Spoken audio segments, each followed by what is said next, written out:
안녕하세요. 소담이에요. 반갑습니다. 살면서 제 목소리를 좋아해주는 사람들을 가까이 두고 지냈는데 더 많은 분들을 만나 뵙고 싶어서 채널을 시작하게 되었습니다. 오늘부터 낭독으로 여러분들 만나 뵙고자 합니다. 잘 부탁드릴게요. 오늘 처음으로 가져온 책은 노지양 작가님의 먹고 사는 게 전부가 아닌 날도 있어서입니다. 책 제목 정말 끌리지 않나요? 저는 지난 8년간 꽤 하루하루 전투적으로 살아온 직장인 중 한 명이었는데 어느 날 문득 제가 제 자신을 너무 잃어버리고 사는 것 같아서 긴 고민 끝에 퇴직을 하게 되었어요. 그래서인지 이 책을 처음 만났을 때 제목이 왠지 반갑더라고요. 그래, 먹고 사는 게 전부가 아닌 날도 있는데 이제부터라도 그런 날을 좀 챙겨가면서 살아보자 하는 생각이 들더라고요. 이 책은 번역가 노지양님의 에세이로 번역을 하면서 겪으셨던 현실적인 이야기들도 많이 담겨져 있고 그녀가 성장하면서 느꼈던 것들, 생각들을 아주 솔직하게 풀어낸 책입니다. 그럼 읽어드릴게요. 함께 해주세요. 부모님의 언어. 옛날 사람 인증하는 건지 몰라도 학년초 제출하는 가정환경조사서에 부모님의 직업과 학력을 함께 써넣어야 하던 잔인한 시절이 있었다. 직업란에 상업이라고 쓰지 말고 자세히 쓰라고 하는 것도 버거운 관문인데 학력란 앞에서는 엄마와 아빠의 흔들리는 눈빛을 봐야 했다.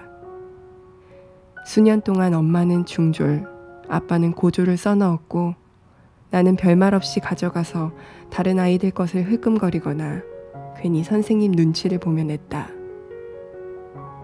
그러나 나는 엄마의 중학교 시절 이야기를 들은 기억이 전혀 없고 초등학교 때 공부를 잘한 엄마를 꼭 중학교에 보내야 한다며 선생님이 집까지 찾아와 설득했다는 이야기는 몇 번이나 들었다.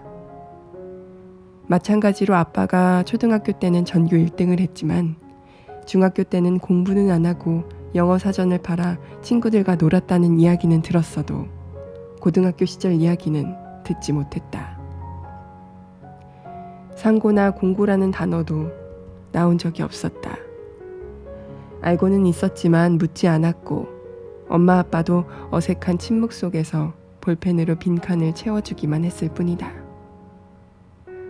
그러던 어느 날 동생이 마루에 엎드려 가정환경조사서를 보고 있다가 말했다. 그냥 이제부터 솔직하게 쓸래. 그리고 엄마 밑에는 국졸, 아빠 밑에는 중졸을 써넣었다. 동생의 솔직함과 용기에 감탄했지만 나도 그렇게 했는지는 기억이 나질 않는다. 엄마 아빠는 정육점을 했다. 도매업도 같이 했기 때문에 아빠가 길게 매달린 돼지의 껍질과 기름을 제거하다가 잘 드는 칼에 팔이 베이는 장면이라든가 가게 안쪽 커다란 기계에서 삼겹살 덩어리가 일정한 간격으로 썰려 나오는 광경을 한참이나 바라보던 장면들이 내 유년 시절 기억의 많은 부분을 차지하고 있다. 학교가 끝나면 매일 엄마 가게에 가서 온돌바닥에 앉아 숙제도 하고 기력이 떨어진 엄마가 사오라는 원비디와 우루사를 사오고 손님들에게 거스름돈을 거슬러주는 엄마의 손을 바라보며 100원만 달라고 조르기도 했지만 간판에 빨간색 정육점 글씨가 크게 쓰여있는 가게에 들어가기 전에는 우리 반 친구들이 있는지 없는지 주변을 재빠르게 확인했다. 얼굴이 하얗고 공주 원피스가 잘 어울리고 반장을 도맡아 하는 나는 양복을 입고 출근하는 아빠와 앞치마를 두르고 주스를 따라주는 엄마가 어울린다는 철딱선이 없는 생각도 수시로 했다. 5 식구가 늘 텔레비전 앞에 상을 펴놓고 밥을 먹는 것도 그 밥상 위에 전라도에서 가져온 파래나 게무침만 있는 것도 부모님이 식당 사람들과 주차 문제로 쌍욕을 하며 싸우는 날들도 때론 진저리치기 싫었다. 셜록 홈즈 시리즈는 물론 아동문학 전집 같은 것도 없어 부모님이 전시용으로 사다 놓은 세로로 된 세계문학 전집만 읽어야 하는 것도 괴로웠고, 독서보단 노래와 댄스가 취미인 언니와 말이 안 통해 불만이었고, 식당과 당구장이 있는 지저분한 2층 건물에 사는 것도 창피했다. 그 건물주가 우리 아빠인데도. 그러니까 나는 전형적인 허영기 있고 남들 시선에 신경 쓰고 감사할 줄 모르는 이기적인 문학소녀였다. 부모님의 지원 덕분에 학원을 다니고 과외를 하고 동네 서점에 있는 모든 영어 문제집을 사서 공부하고 대학교에 간 후에도 서울 변두리에 장사하는 집 딸이라는 열등감은 사라지지 않았다. 언제나 논리적인 문어체 문장에 내가 쓰지 않는 단어를 넣어 말할 줄 아는 친구가 있었다. 그 친구 집에 놀러 갔을 때 단박에 눈에 들어온 건 각 방마다 천장까지 가득 꽂힌 책들이었다. 인류대를 나와 유학을 다녀온 친구의 아버지는 어려운 한영 번역을 했고, 교양 넘치는 말투의 어머니는 샐러드를 각자의 접시에 따로 담아주었다.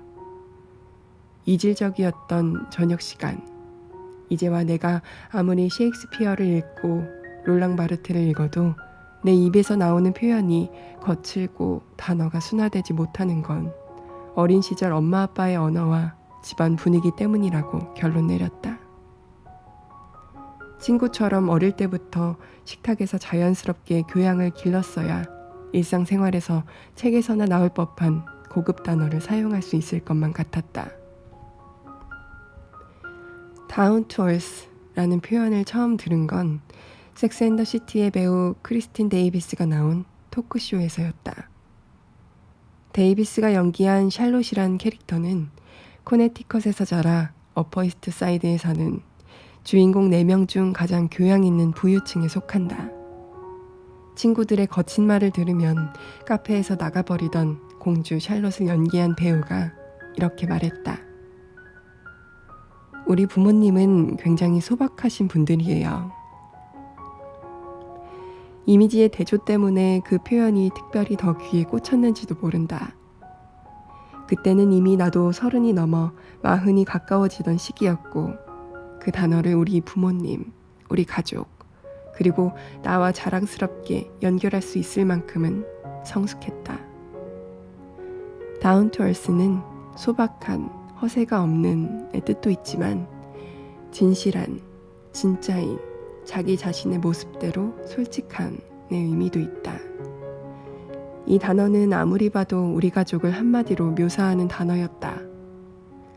허세라고는 눈꽃만큼도 없고 어떤 잘난 척도 하지 못하고 남들 시선보다는 자기 자신을 솔직하고 실속 있고 현실적이고 선량하고 진실하고 겸손하고 정 많은 사람들. 이제는 고등학교에 다니던 어느 일요일 버스를 타고 학교에 공부하러 가는데 우연히 같은 버스에 탄 엄마와 아빠가 나를 발견하고 마냥 좋아서 웃던 장면을 기억한다. 사장님이라 불리던 시절에도 주머니에 늘 토큰을 가지고 다닌다며 자랑하던 아빠의 미소를 기억한다. 방송작가 시절 새벽 방송을 할 때 하루도 빠짐없이 아침을 챙겨주기 위해 부엌으로 가던 엄마의 등을 기억한다.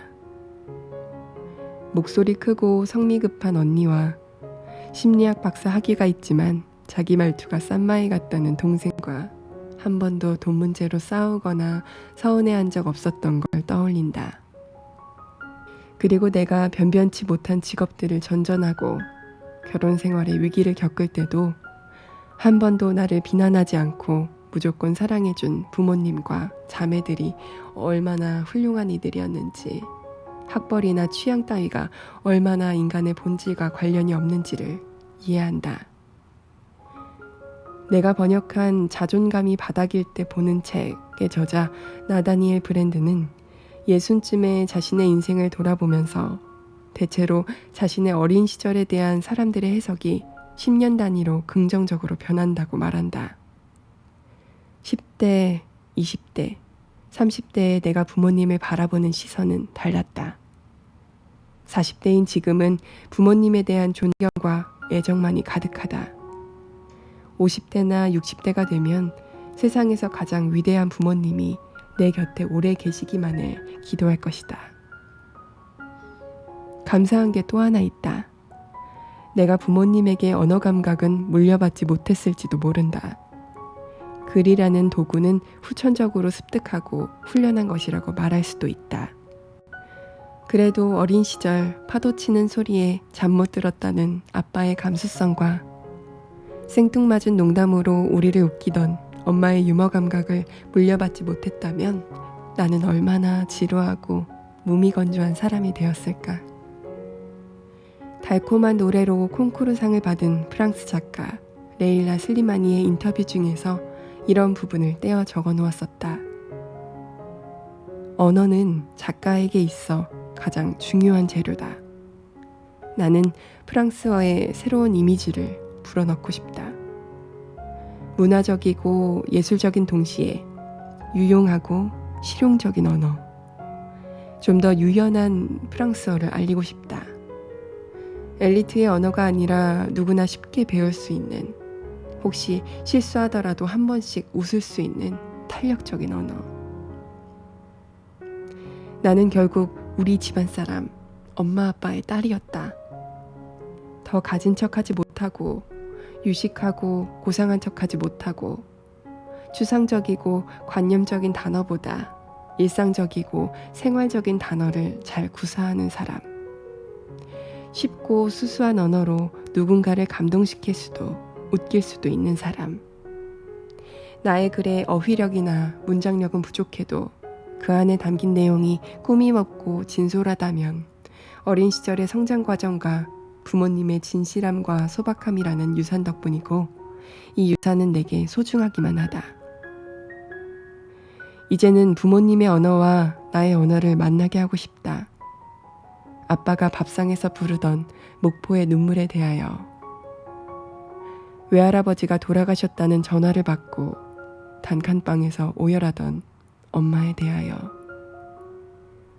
아빠가 서울역에서 신문팔이를 했던 날들에 대하여, 언젠가 시집갈 딸들을 위해서라며 정육점을 그만두고 서점을 차렸다 망해버리고 그 자리에서 간판을 수없이 바꾸면서 구두를 팔고 와인을 팔고 위스키를 팔며 우리를 지켜주었던 부모님의 그 세월에 대하여, 그들이 하지 못한 이야기와 그들의 언어를 이제 내 언어로 옮기고 싶다.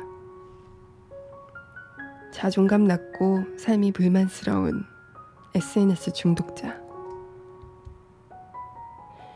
고백부터 하고 시작하련다. 나는 비교한다. 어린 시절부터 그랬다. 심했다. 나에게는 언제나 비교하며 열등감을 느끼는 상대가 있다. 질투로 끓어오른다. 또한 SNS 중독이다. 심하다. 사소한 게시물 하나에도 갑자기 심장이 불안하게 뛰고 입술을 잘근잘근 씹게 되고 1초 전까지 멀쩡했던 내 인생이 재활용 쓰레기통 안에 우그러진 페트병 같아 보일 때가 있다. 그래서 주기적으로, 아니 충동적으로 다음 행동을 한다. 자주 보지 않기, 뮤트하기, 게시물 숨기기, 팔로우 취소. 팔로우를 끊을 수도 있지만 일단 뮤트를 하면 그 사람의 글은 아예 안 보게 된다. 차단하기는 아무래도 내 심정을 들킨 것 같아 철천지 원수나 변태적인 멘션이나 고리타분한 설교를 하는 사람이 아니면 잘 하지 않는다. 뮤트하기를 누르고 나면 나의 찌질함에 몸서리 쳐지는 순간은 별로 길지 않은데, 눈에서 안 보이는 순간 나도 곧 그들의 존재를 잊어버리고 내 일상과 감정은 다시 평온을 되찾기 때문이다. 자존감 낮고 삶이 불만스러운 SNS 중독자들에겐 가장 빠른 처방약이다. 록상게이의 나쁜 페미니스트라는 책에는 원서에는 있지만 실지 않은 챕터가 있다. 책의 테마와도 맞지 않고 한국 독자에게 너무 생소해서 나도 편집자도 처음부터 동의한 부분이다. 그 챕터에는 게이가 스크래블이라는 단어 게임 대회에 나가 막강한 경쟁자를 만난 이야기가 나온다. 게이는 경쟁자를 네메시스라 칭하고 이 네메시스에게 져서 씩씩거리다가 다시 이기고 환호하는 어이없고도 귀여운 모습을 보인다.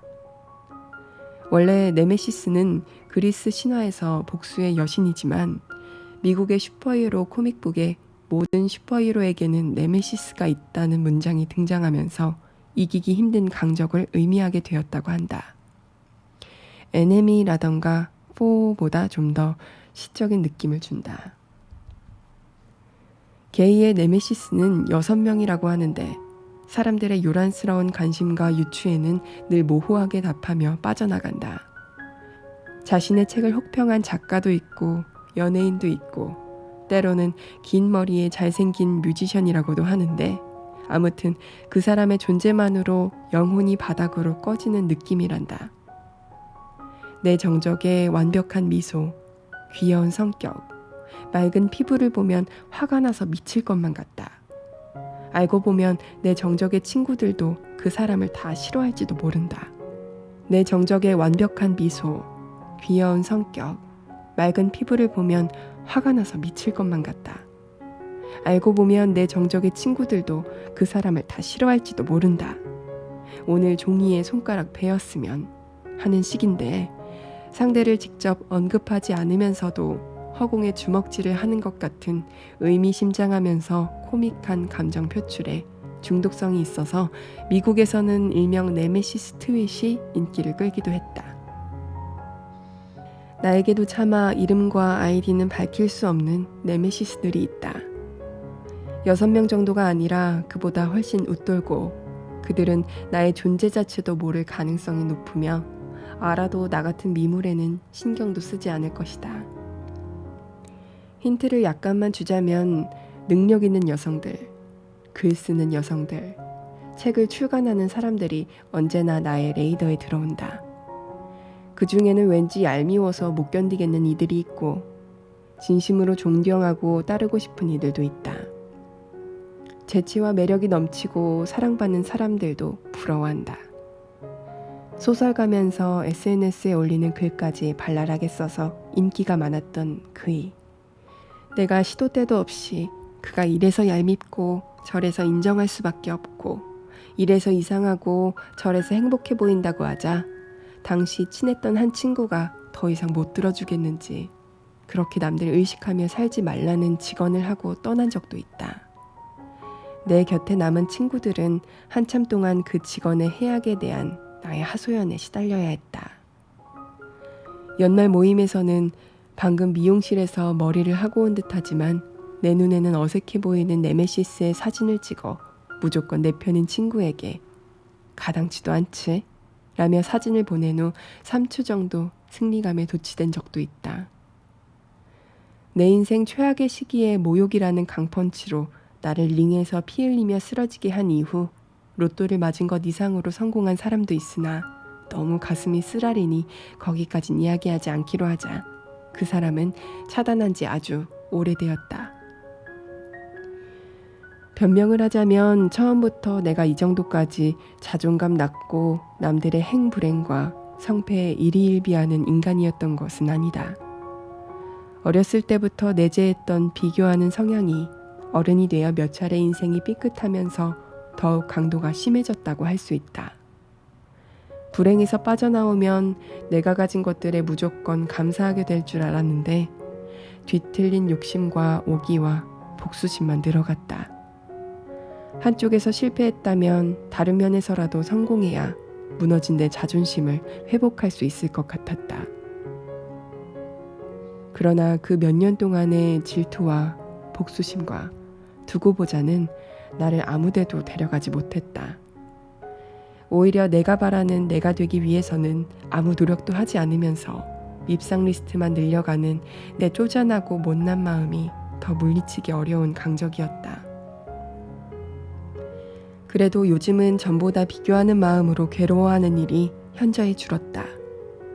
나이가 들어서 에너지가 달리고 시간이 아까워졌기 때문인지 아니면 이제야 주제 파악을 하고 욕망을 줄이고 포기를 했기 때문인지, 그간 번역가로 더 인정을 받게 되고 내 글도 읽히게 되어서인지, 이 중에서 어떤 변화의 지분이 더 큰지는 모르겠다. 내 인격이 성숙해서라고 말하고 싶지만 나조차도 100% 확신할 수 없음은 물론이고, 나를 아는 절친들도 코웃음을 칠 것이다. 어쩌면 보호 본능이 발동해 날 괴롭히는 소음을 꺼버리는 방법을 터득했을 뿐인지도 모른다. 고등학교 때 나의 네메시스는 야간 자율학습 시간에 무서울 정도의 집중력으로 공부하던 문과 전교 1등 아이였다. 그 아이와 몇 테이블 떨어진 맞은편 테이블에 앉아서 그 아이가 고개를 몇 번 드는지와 화장실에 몇 번 가는지를 세었다. 결국 그 아이와 나는 같은 대학에 진학했고, 학과 커트라인은 내가 더 높았다는 사실을 확인하고는 홀로 미소를 지었다. 때로는 경쟁심과 질투심이 소기의 성과를 거두기도 한다. 지금의 나라면 어땠을까? 그 아이가 눈에 들어오지 않는 곳으로 자리를 바꿨을 것이다. 괜히 우월한 유전자 때문에 정신건강 해치지 말고 중간중간 장미 향기를 맡으며 내 속도대로 가자고 생각했을 것이다. 그래도 자리를 바꾸건 경쟁자를 두건 안 두건 학생은 공부를 해야 성적도 오르고 진학도 하는 법이다. 마찬가지로 얼굴 한번 보지 못한 사람을 뮤트하고 팔로우를 끊는 건 내 자유지만, 나와 내 인생은 뮤트할 수도 팔로우를 끊을 수도 없다. 어른으로 내 인생을 책임지려면 내 하루를 조금이라도 행복하게 만드는 수밖에 없고, 나의 내일이 오늘보다 더 나을 수 있도록 행동하는 수밖에 없다. 그렇게 나만 들려줄 수 있는 이야기를 한 줄 한 줄 만들어가는 수밖에 없다. 사랑이라는 잠재력. 대학 동창 모임을 호텔 스위트룸을 빌려서 하게 되었다. 미국에서 성공한 교수인 친구가 만든 자리였고, 각자 가져온 신기하고 맛있는 음식들을 펼쳐놓고 근황을 나누고 학창시절도 회상했다. 이름도 가물가물한 한 남자 동창은 귀여운 딸 둘을 데리고 왔다. 초등학교 3학년과 7살 정도 되어 보이는 소녀들이었는데, 첫째 딸은 낯을 무척 가려서 아빠 뒤에 꽁꽁 숨어 얼굴도 보여주지 않았다. 계속 아빠 목에 매달리거나 등을 꼭 붙잡고 있는 모습이 낯선 장소에서 처음 보는 어른들과의 불편한 순간을 피하고 싶어하는 것만 같았다. 나는 자리에서 일어나 아이들에게 다가가 작은 목소리로 말을 붙였다. 너희들 이리 올래? 아줌마랑 저 방으로 가서 놀자. 놀랍게도 아이들은 망설임 없이 그 보드라운 손을 맡기고 나를 따라왔다. 친구들은 와, 역시 딸엄마라 다르구나 하면서 감탄했다. 나는 아이들의 아빠가 조금 전보다 편하게 대화하는 소리를 들으며 방문을 닫고 아이들에게 눈을 맞추고 말을 붙이고 장난을 치며 놀았다. 내게 유치원과 초등학생 여자아이들이란 매우 익숙한 존재다. 딸만 셋 있는 집에서 자랐고, 그 세 딸이 자라 언니는 딸 둘, 나와 동생은 딸 하나를 낳은 딸부잣집이다.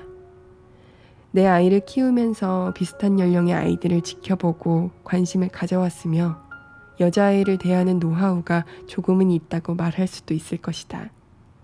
그런데 나는 유독 아이들에게 말 붙이기를 좋아하고, 이렇게 처음 보는 아이들의 마음을 이해하려 하고, 눈동자를 들여다보면서 진심으로 평화롭고 기쁨이 넘치는 시간을 갖는다. 이 마음은 어디에서 온 걸까?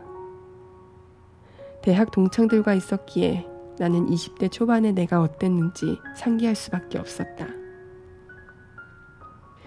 늘 자기 방에서 책을 읽고 음악을 듣지만 집안일이나 심부름 한번 하기 싫어하고 내 시간을 방해받기 싫어하던 딸. 과외로 적지 않은 돈을 벌면서도 엄마와 언니와 동생에게 선물 하나 할 줄 모르던 나. 동생 입시에 관심도 없고 도움 하나 주지 않았던 언니. 첫 조카를 귀여워할 줄도 모르고 봐준 적도 없고 장난감 하나 들려주지도 않았던 이모. 오직 내 외모, 내 연애, 내 꿈, 내 취미, 나. 오직 머릿속에 나밖에 들어있지 않은 사람이 나였다.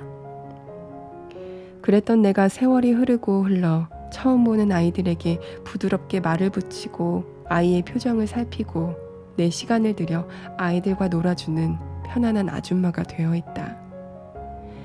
잠재력이란 보통 성취나 재능의 영역에서 자주 언급되는 단어다. 아직은 가능성이다. 본인의 노력 여하와 기회와 행운 여부에 따라 펼쳐질 수도 있고 영원히 잠재력으로 머물거나 조그만 점이 되었다가 사라질 수도 있다. 가끔 아이를 학교에 보내고 청소기를 밀고 화장실을 청소하고 이번 달에 번역할 책을 넘겨보면서 이 생활도 나쁘지는 않지만 무언가 더 있지 않았을까 싶어질 때가 있다. 그럴 때면 내가 갈 수도 있었지만 가지 못한 길을 하나하나 헤아려 본다. 영문학을 전공할 적에 19세기 영국 소설에 특별히 애착이 있었으니 계속 공부를 하면 어땠을까 생각해 본다. 의지만 있었다면 대학원에 진학하고 유학도 갈 수 있지 않았을까? 힘든 길이지만 계속 공부해 봤다면 어쩌면 지금은 캠퍼스가 예쁜 작은 대학에서 브론트 자매와 제인 오스틴을 가르치고 있지 않았을까?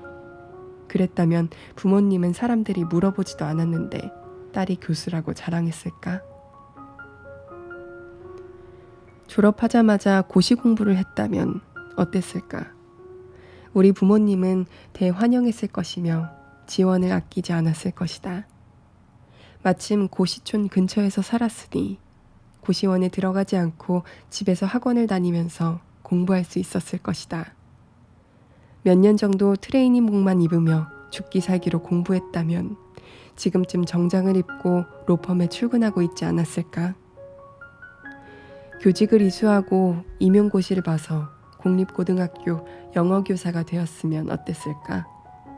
미드대사로 영어 배우기 같은 특별활동 시간을 만드는 인기 많은 영어 선생님이 되지 않았을까? 아니다. 내가 이 모든 이상적인 직업을 가질 수도 있었다는 가정은 부질없다. 능력도 부족했지만 원하지도 않았다. 사실 나는 대학 졸업 전에 나에게 가장 어울리는 직업을 찾았다고 생각했었다. 내 잠재력이 폭발할 수 있는 바로 그 분야를 찾았다고 자신했다. 그래서 다른 길은 쳐다보지도 않았고 방송작가 교육원을 다니고 프로덕션에 이력서도 내보는 등 꽤 적극적으로 작가의 길로 나섰다. 수천 번의 라디오 오프닝을 듣고 문화와 예술 다방면에 관심이 많고 음악을 이렇게 사랑한다면 라디오 작가로서의 잠재력이 충분하지 않나?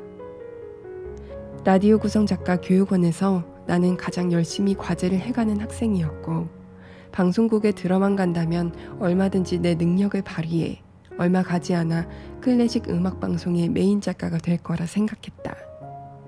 하지만 꿈꾸었던 곳에서 일하는 동안 그렇지 않다는 사실이 밝혀져서 나는 생각만큼 최선을 다하지 않았고 내게 있었는지 없었는지 모르는 방송 작가로서의 잠재력은 꽃을 피우지 못했다.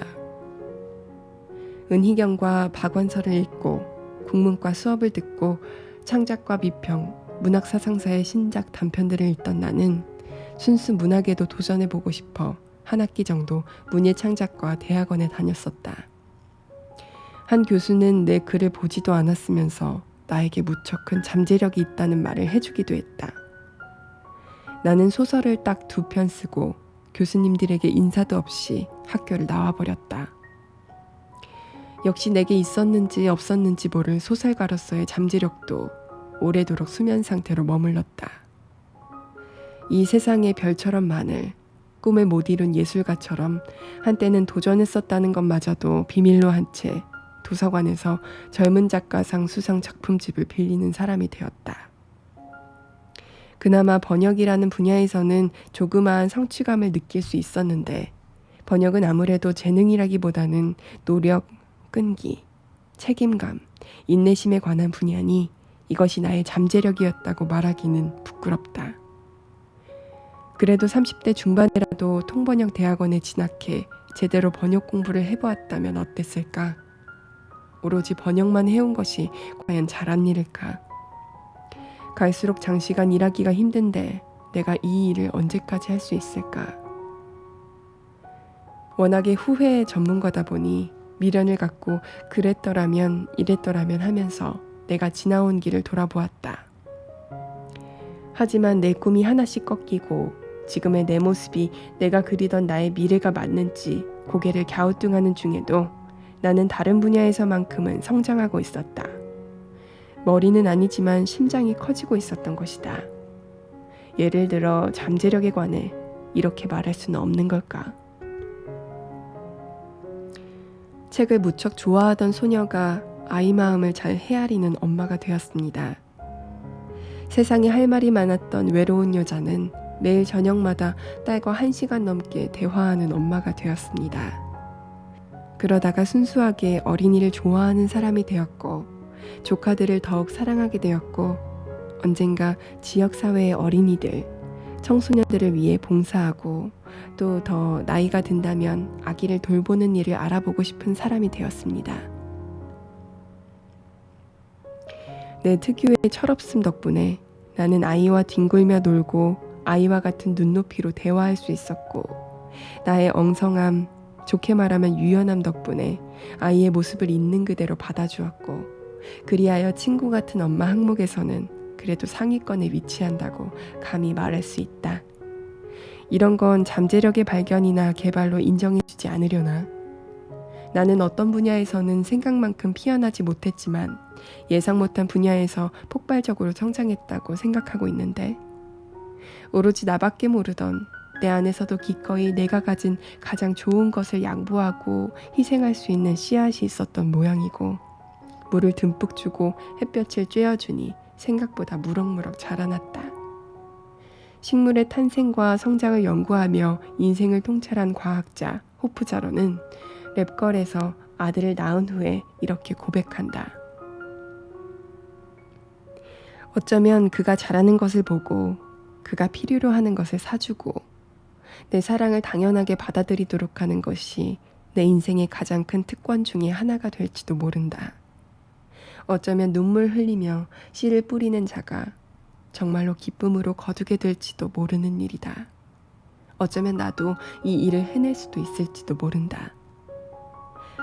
내가 생각보다 잘한 건 방송작가도 소설가도 아니고 엄마였는데 이런 내가 자랑스럽고 뿌듯하고 내 인생이 내 인생이라서 고마운데 이 정도만 되어도 어떨까?